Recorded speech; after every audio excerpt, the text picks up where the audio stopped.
Covid second wave से हिंदुस्तान जूझ करके इस वेव को पराजित करके आज निकल रहा है।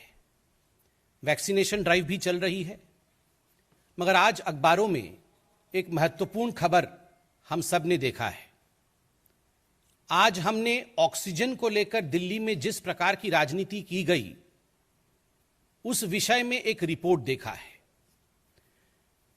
आप सब ने देखा होगा कि अप्रैल 25 से लेकर मई 10 तक ये जो समय था, ये जो कालखंड था, उस समय कहीं ना कहीं जो सेकेंड वेव था वो अपने चरम पर था, वो अपने उत्कर्ष पर था। स्वाभाविक रूप से उस समय दिल्ली में हाहाकार मची हुई थी। लोगों को ऑक्सीजन, लोगों को कोविड बेड, इन सब की आवश्यकता थी। मगर आज तक ये विश्वास हम नहीं कर पा रहे हैं कि ऑक्सीजन को लेकर जिस प्रकार की राजनीति अरविंद केजरीवाल जी ने और दिल्ली सरकार ने किया, आज उसका पर्दाफाश हुआ है। कोई ऑक्सीजन को लेकर भी राजनीति कर सकता है क्या? कोई जीवन के साथ खिलवाड़ कर सकता है क्या? कोई इस प्रकार की छोटी राजनीति कर सकता है क्या? ऐसा कभी लगता नहीं था, मगर आज यह सब सत्य हुआ है। जब यह report, interim report of oxygen audit in NCT of Delhi, आपको पता होगा सुप्रीम कोर्ट में केस चला था ऑक्सीजन को लेकर। दिल्ली सरकार ने सुप्रीम कोर्ट में कहा था कि जितनी ऑक्सीजन की रिक्वायरमेंट दिल्ली सरकार की है, केंद्र सरकार उतनी ऑक्सीजन उसे मुहैया नहीं करा रही। इन सब विषयों को सुनते हुए सुप्रीम कोर्ट ने एक oxygen audit panel, supreme court ने यह निर्धारित किया था, सुप्रीम कोर्ट ने इस पैनल को स्थापित किया था। मुझे कहते हुए आज दुख हो रहा है कि उस पैनल के रिपोर्ट में जिस प्रकार का विषय सामने आया है वो चौंकाने वाला है। और वो पैनल का रिपोर्ट कहता है कि जो ऑक्सीजन की रिक्वायरमेंट दिखाई गई थी दिल्ली सरकार द्वारा, अरविंद केजरीवाल जी द्वारा, वो 4 गुना बढ़ा करके दिखाई गई थी। 4 times inflated oxygen requirement by Delhi. 4 गुना बढ़ा करके, जितनी रिक्वायरमेंट थी उसको 4 गुना बढ़ा करके बताया गया। और सबसे दुखद विषय है कि दिल्ली के इस झूठ के कारण, अरविंद केजरीवाल जी के इस झूठ के कारण 12 ऐसे राज्य थे पूरे हिंदुस्तान में जो अफेक्टेड हुए अपने ऑक्सीजन सप्लाई को लेकर, क्योंकि सब जगह से ऑक्सीजन काट करके दिल्ली भेजना पड़ा, क्योंकि अरविंद केजरीवाल जी कह रहे थे उनको बहुत ऑक्सीजन की आवश्यकता है, मगर वास्तविक आवश्यकता उतनी नहीं थी। और 12 राज्य जहां कोविड के बहुत केसेस थे उनको सफर करना पड़ा। उत्तर प्रदेश को सफर करना पड़ा, हरियाणा को सफर करना पड़ा, बाकी राज्यों को सफर करना पड़ा है। आप सोचिए जरा, यह जघन्य अपराध अरविंद केजरीवाल जी ने किया है। मैं कोई गाली गलौज की राजनीति में विश्वास नहीं रखता हूं, मैं आक्षेप की राजनीति में भी विश्वास नहीं रखता हूं, मगर यह सवाल तो हम पूछेंगे ना कि 12 राज्यों के ऑक्सीजन को काट करके आपने यहां केवल अपनी राजनीति के लिए, क्योंकि आप नाकाम हो रहे थे, आप फेल हो रहे थे, आपको कहीं ना कहीं यह ब्लेम शिफ्ट करना था, आपने फॉल्स अलार्म, झूठा अलार्म बजाया, पूरे देश में पैनिक फैलाया कि देखो दिल्ली को किस प्रकार से सौतेला व्यवहार दिल्ली के साथ किया जा रहा है, दिल्ली के साथ स्टेप मदरली ट्रीटमेंट किया जा रहा है। और आपने हरियाणा, उत्तर प्रदेश की सरकारों को गाली दी कि हमें हमारे ऑक्सीजन को रोक ले रहे हैं। आपको याद होगा अरविंद केजरीवाल जी रोज टीवी पे आकर गाली देते थे उस समय कि हमारे ऑक्सीजन को ये रोक रहे हैं। मगर आज मालूम पड़ रहा है कि इन्होंने झूठ बोल के ऑक्सीजन लिया और 12 राज्य उससे प्रभावित हुए। एक शब्द का प्रयोग किया है इस कमिटी ने, जिसके रिपोर्ट को मैंने दिखाया है, इस कमिटी ने, वो शब्द है ग्रॉस डिस्क्रिपेंसी। जो अरविंद केजरीवाल जी ने और दिल्ली सरकार ने ये रिपोर्ट दी थी कि हमें इतने ऑक्सीजन की आवश्यकता है, वो 4 गुना अधिक था। और ये ग्रॉस डिस्क्रिपेंसी था, ये भारी भूल था, क्योंकि सारे वैज्ञानिक दृष्टिकोण से कैलकुलेशन करने के बाद जो कैलकुलेशन सामने आया है वो चौंका देने वाला है। एक दिन का उदाहरण दिया है, ये पेज नंबर 14 में आप देख सकते हैं, कितने साइंटिफिक तरीके से एक टेबुलेशन दिया गया है। उस टेबल में कहा गया है कि अरविंद केजरीवाल जी ने डिमांड किया था 1140 मेट्रिक टन का, उनका कैलकुलेशन का तरीका था, उन्होंने अपने तरीके से कैलकुलेट किया और कहा कि हमें 1140 मेट्रिक टन ऑक्सीजन चाहिए। मगर जब बाद में सभी दिल्ली के अस्पतालों से डाटा इकट्ठा किया गया कि दिल्ली के अस्पतालों ने वास्तविक रूप में अपने चरम पर कितना ऑक्सीजन इस्तेमाल किया उस दिन का, तो मालूम पड़ा वो मात्र 209 मेट्रिक टन था। कहां अरविंद केजरीवाल जी कह रहे थे हमें आवश्यकता है 1140 और कहां वो 209 निकला।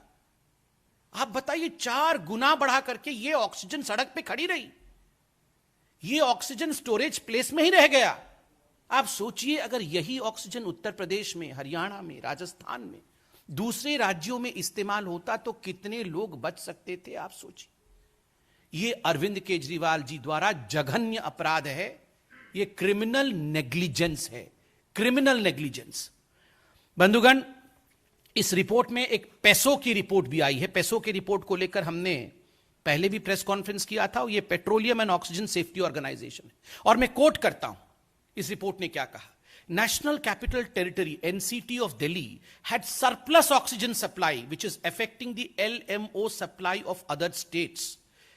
जब अरविंद केजरीवाल जी रोज सुबह 12 बजे आके प्रेस कॉन्फ्रेंस करते थे और एक फॉल्स अलार्म और पैनिक करते थे, तो उस समय ऑक्सीजन सप्लाई दिल्ली में सरप्लस थी, कोई कमी नहीं थी, मगर वो मैनेज नहीं हो पा रहा था। कौन सा ऑक्सीजन का सिलेंडर कहां जाना चाहिए, कौन सा क्रायोजेनिक टैंकर कहां जाना चाहिए, ये मैनेजमेंट अरविंद केजरीवाल जी की सरकार करने में नाकाम थी। और तो और आपने देखा होगा, वो सुबह से शाम एडवर्टाइजमेंट में व्यस्त थे। जब पानी सर के ऊपर जाने लगा और अरविंद केजरीवाल जी को मालूम पड़ा कि उनसे गलती हो रही है, तब जाके उन्होंने कहा नहीं, अब हमने क्रायोजेनिक टैंकर के लिए एडवर्टाइजमेंट किया है, हम मलेशिया से मंगाएंगे। बाकी तमाम राज्यों ने एडवर्टाइज करके मंगा लिया था पहले ही। अरविंद केजरीवाल जी बाद में जागे और कहते अब हम मंगा रहे हैं। पूरे दिन एडवर्टाइजमेंट में व्यस्त थे। बंधुगण, आपको मैंने पहले भी प्रेस कॉन्फ्रेंस में बताया था कि सुप्रीम कोर्ट में एक आंकड़ा रखा गया था कि किस प्रकार दिल्ली और मुंबई के बीच में उतने ही केसेस एक दिन का, मई 3 तारीख को मुंबई के अंदर कोरोना पॉजिटिव केस 92,000 थे और दिल्ली में 95,000 थे, दोनों के लगभग बराबर है। मगर मुंबई को जो ऑक्सीजन रिक्वायरमेंट थी वो थी 275 मेट्रिक टन, और दिल्ली ने जो ऑक्सीजन रिक्वायरमेंट अरविंद केजरीवाल जी के माध्यम से कहा वो 900 मेट्रिक टन का था। मुंबई 200 में मैनेज कर सकती है उतने ही मरीजों का, और दिल्ली में 900 मेट्रिक टन क्यों? केवल इसलिए ताकि आक्षेप लगाया जा सके, मोदी जी को गाली दी जा सके, सेंटर के ऊपर ब्लेम शिफ्ट किया जा सके। इस रिपोर्ट में एक और बहुत महत्वपूर्ण बात है। इस रिपोर्ट में कहा गया है कि कोर्ट के अंदर अरविंद केजरीवाल जी की सरकार ने कहा कि हमने जो कैलकुलेशन किया है ना, ये कैलकुलेशन आईसीएमआर के गाइडलाइन के मुताबिक किया है। मगर आपको जान के आश्चर्य होगा, जब इस टीम ने, ये जो टीम है सुप्रीम कोर्ट की ऑडिट टीम है, जब इस सुप्रीम कोर्ट की टीम ने अरविंद केजरीवाल जी से कहा केजरीवाल जी जरा वो आईसीएमआर की गाइडलाइन की कॉपी हमें सुपुर्द करिए जिससे आपने कैलकुलेशन किया था, तो हाथ खड़े कर दिए जी अरविंद केजरीवाल ने कि हमारे पास ऐसा कोई गाइडलाइन नहीं है। सुप्रीम कोर्ट में आपने झूठ बोला कि हम गाइडलाइंस के हिसाब से ही बना रहे हैं, और बाद में आप कहते हैं हमारे पास ऐसा कोई गाइडलाइन नहीं है। आपको वो भी याद होगा ना, आदरणीय अरविंद केजरीवाल जी और राघव चड्ढा जी एक दिन के अंतर में 2 प्रेस कॉन्फ्रेंस में अलग अलग डिमांड। 7 मई को, पहले तो अरविंद केजरीवाल जी 6 मई को प्रेस कॉन्फ्रेंस करते हैं और वो कहते हैं कि हमें 700 मेट्रिक टन चाहिए। राघव चड्ढा जी उसके कुछ घंटों बाद प्रेस कॉन्फ्रेंस करके कहते हैं कि हमें 976 मेट्रिक टन चाहिए। आप सोचिए जरा, एक ही पार्टी और उन्हीं के मैनेजर्स एक ही दिन में 2 अलग अलग रिक्वायरमेंट बता रहे हैं। ये इस प्रकार की राजनीति इनकी चल रही थी। और बंधुगण, ये राजनीति ऑक्सीजन को लेकर जिस प्रकार से हुआ है, कहीं ना कहीं ये सब कुछ एक षड्यंत्र, एक कॉन्स्पिरेसी और जानबूझ के किया गया है कि किस प्रकार से दिल्ली सरकार जो गलत कर रही थी उसके ऊपर से ब्लेम हटे और ब्लेम शिफ्ट किसी और के ऊपर हो जाए। अरविंद केजरीवाल जी, बहुत दुख के साथ कहना पड़ रहा है, आप लगातार झूठे वादे करते रहे हैं, उन वादों को आप निभाते नहीं हैं, आप केवल विज्ञापन देते हैं और बाद में उसी का ठीकरा किसी और के सर पे फोड़ने का भरसक प्रयास करते हैं। दिल्ली में ऑक्सीजन की कमी को लेके भारतीय जनता पार्टी एक रिपोर्ट, तथाकथित रिपोर्ट के हवाले से लगातार दिल्ली के मुख्यमंत्री अरविंद केजरीवाल जी को गाली दिए जा रही है। मैं सुबह से देख रहा हूं कि मीडिया में भारतीय जनता पार्टी के बड़े बड़े नेता आके, केंद्रीय मंत्री आके, प्रवक्ता आके, देश के बड़े बड़े नेता आके, जिनके ऊपर देश की बड़ी बड़ी जिम्मेदारियां हैं, वो कुल मिला के कल आज सुबह से एक ही काम कर रहे हैं, मीडिया में बैठ के, ट्विटर पे बैठ के, सोशल मीडिया में अरविंद केजरीवाल जी को गाली दिए जा रहे हैं। एक रिपोर्ट बताई जा रही है, तथाकथित रिपोर्ट, कि दिल्ली में जब कोविड का पीक था तो ऑक्सीजन की कमी नहीं थी और ऑक्सीजन की डिमांड बढ़ा चढ़ा के 4 गुना बताई गई थी। ऐसा तथाकथित रिपोर्ट में दावा किया जा रहा है। मैं उस तथाकथित रिपोर्ट का सच आपके सामने रखना चाहता हूं, और सच यह है कि ऐसी कोई रिपोर्ट है ही नहीं। जी हां, मैं दोहरा रहा हूं, भारतीय जनता पार्टी के नेता सुबह से जिस तथाकथित रिपोर्ट के हवाले से अरविंद केजरीवाल जी को गाली दिए जा रहे हैं, वैसी कोई रिपोर्ट एग्जिस्ट ही नहीं करती। जी हां, एग्जिस्ट ही नहीं करती। भारतीय जनता पार्टी झूठ बोल रही है। सुप्रीम कोर्ट ने ऑक्सीजन मामले की सुनवाई करते हुए एक ऑक्सीजन ऑडिट कमेटी बनाई। हमने इस ऑक्सीजन ऑडिट कमेटी के सदस्यों से बात की, कई सदस्यों से बात की है। सबका यह कहना है कि उन्होंने तो कोई रिपोर्ट साइन ही नहीं की, अभी तक उन्होंने कोई रिपोर्ट अप्रूव ही नहीं की। जब ऑक्सीजन ऑडिट कमेटी के सदस्यों ने कोई रिपोर्ट साइन ही नहीं करी है, जब ऑक्सीजन ऑडिट कमेटी के सदस्यों ने कोई रिपोर्ट ऑडिट ही अभी अप्रूव ही नहीं की है, तो फिर यह रिपोर्ट है कहां? यह कौन सी रिपोर्ट है?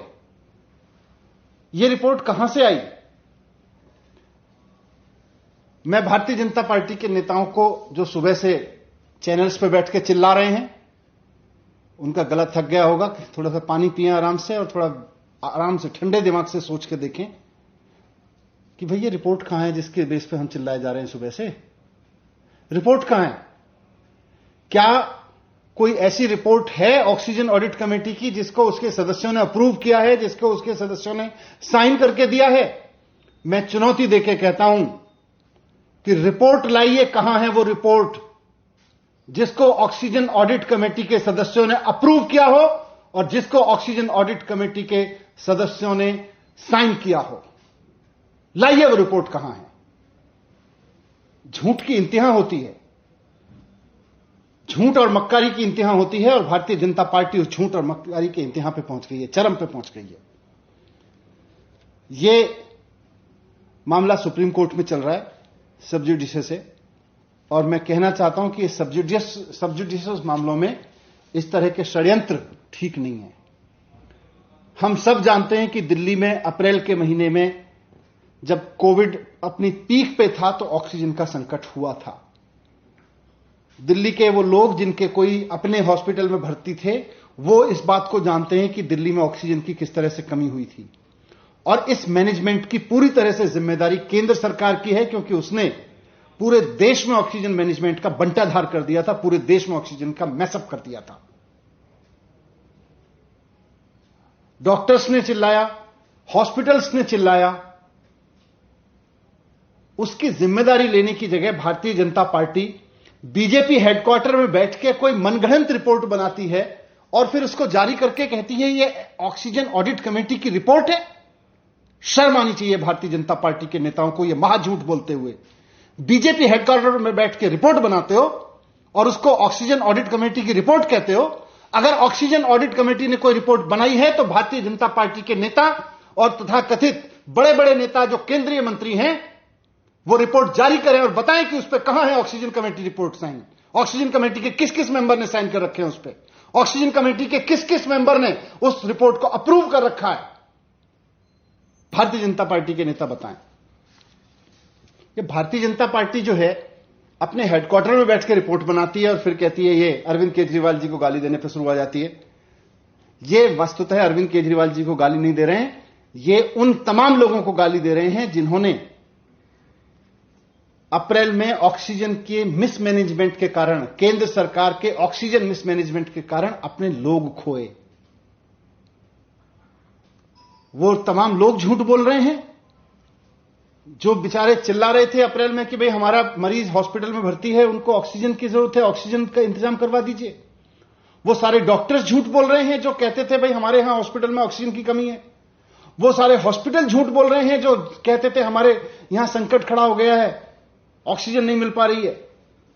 वो सारे लोग झूठ बोल रहे हैं जो कोर्ट में गए थे, पेशेंट्स कोर्ट में गए, पेशेंट के अटेंडेंट कोर्ट में गए, हॉस्पिटल्स कोर्ट में गए, वो सब लोग झूठ बोल रहे हैं।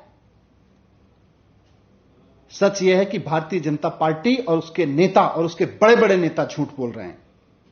मैं भारतीय जनता पार्टी के नेता और देश के प्रधानमंत्री नरेंद्र मोदी जी से कहना चाहता हूं कि अपनी पार्टी को संभाल लीजिए, बहुत ज्यादा झूठ बोलने लगी है। अब ये बीजेपी भारतीय जनता पार्टी नहीं रह गई है, अब ये बीजेपी भारतीय झगड़ालू पार्टी हो गई है। रोज झगड़ती रहती है किसी ना किसी से, झूठे चीजों पर झगड़ती रहती है। इसको किसी काम पे लगाइए, इसे कोई ढंग का काम दीजिए, नहीं तो ये ऐसी झगड़े करती रहेगी, झूठ बोल के झगड़े करती रहेगी। अगर आपको हमारा वीडियो पसंद आया हो तो इसे लाइक करें, सब्सक्राइब करें और साथ ही बेल आइकन दबाना ना भूलें।